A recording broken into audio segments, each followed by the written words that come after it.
Mengalah untuk menang. Mengalah bukan berarti kalah. Sering kita tidak menyadari bahwa dengan tidak mau mengalah, sebenarnya kita telah kalah. Kalah oleh tipu muslihat iblis, ambisi dunia untuk kepentingan diri sendiri, sehingga terjadi perselisihan, hilang kedamaian, hilang sukacita, saling curiga, menyalahkan, kekacauan, dan perseteruan. Padahal sebenarnya saat itulah iblis menjadi pemenang dan kita menjadi pihak yang kalah. Langkah mengalah adalah pemenang yang sesungguhnya, sebab keputusan untuk mengalah dan menjadi pendamai itu sulit. Dibutuhkan pengorbanan, keteguhan hati, kerendahan hati untuk merubah keadaan menjadi lebih baik. Mari belajar dari kisah Abram dan Lot. Ketika para gembala dari Abram dan Lot yang berkelahi dalam hal memperebutkan tanah untuk penggembalakan ternak mereka, dengan sikap yang tulus dan baik, demi suatu kedamaian dengan kerendahan hati, Abram mempersilahkan Lot untuk memilih terlebih dahulu daerah yang dianggap baik menurutnya. Lot pun memilih lembah Yordan yang terlihat sangat subur.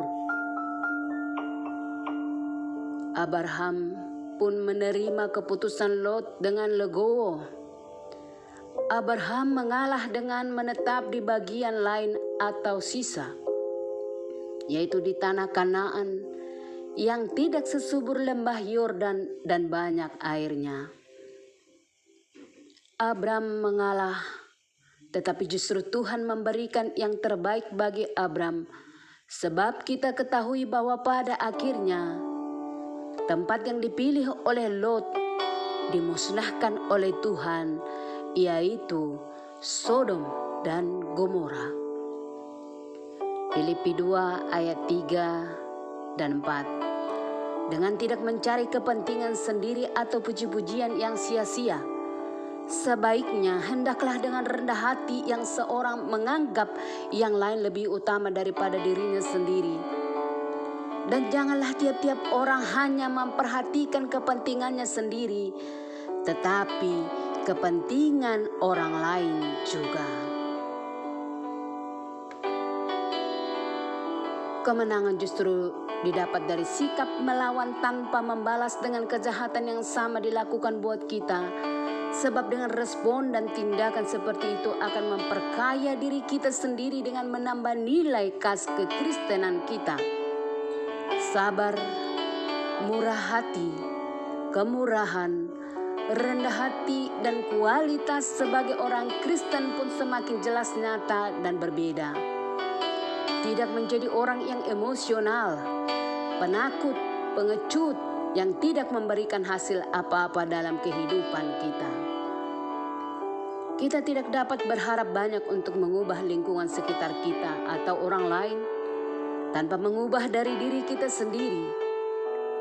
Pembalasan untuk kejahatan terhadap kita bukanlah hak dan bagian kita. Maka tetaplah lakukan kebaikan, sebab Allah tidak pernah tinggal diam untuk membela setiap perkara orang yang dikasihinya. Selamat berkarya. God bless us. Kita berdoa. Bapa kami yang baik, kekasih jiwa kami, pertolongan kami, terima kasih Tuhan buat kebenaran firman-Mu pada saat ini.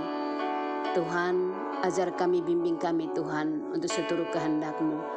Untuk kami boleh Tuhan memperhatikan orang lain juga Tuhan. Karena dengan sendirinya juga Tuhan akan memperkaya nilai kami. Dan kami tahu bahwa pembelaan-Mu di dalam setiap kehidupan kami akan sempurna. Engkau ya Allah yang tidak pernah tinggal diam. Engkau Allah yang selalu memperhatikan kami, mendahului jalan kami Tuhan. Tuhan, Engkau membuat kami semakin berbeda.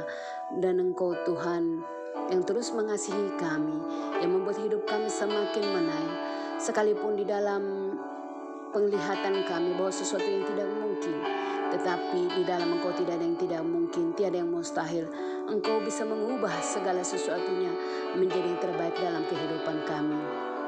Ya Bapa, jangan tinggalkan kami satu detik pun. Beri kami Roh Kudus-Mu, tuntun kami Tuhan. Berkati aktivitas kami sepanjang hari, berkati keluarga kami, anak-anak kami, rumah tangga kami, dan bahkan masa depan kami. Dan kami Tuhan percaya dengan bilur-Mu, kami yang sakit disembuhkan, yang berkekurangan dicukupkan, yang lemah dikuatkan, dan yang dalam kesedihan, dalam duka Engkau beri kekuatan dan penghiburan. Terima kasih Bapa, ampuni dosa dan pelanggaran kami supaya kami layak menerima segala berkat-Mu yang akan tercurah dan mengalir dalam kehidupan kami. Di dalam nama Yesus Kristus kami berdoa dan mengucap syukur. Amin.